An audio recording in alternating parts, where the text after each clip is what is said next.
হযরত আব্দুল্লাহ ইবনে উমর রাদিয়াল্লাহু হইতে বর্ণিত আছে যে নবী করিম সাল্লাল্লাহু আলাইহি সাল্লাম ইরশাদ করিয়াছেন, যে ব্যক্তি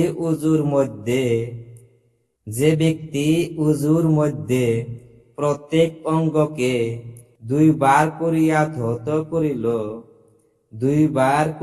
ধৌত করিল, তাহার দ্বিগুণ সওয়াব লাভ হইল। আর যে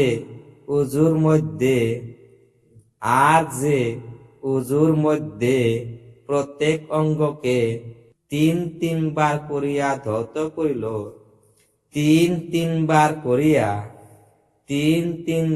করিয়া ধৌত করিল, ইহা আমার ও আমার পূর্বকার নবীদের উযু হইল। আমার ও আমার পূর্বেকার নবীদের উযু হইল।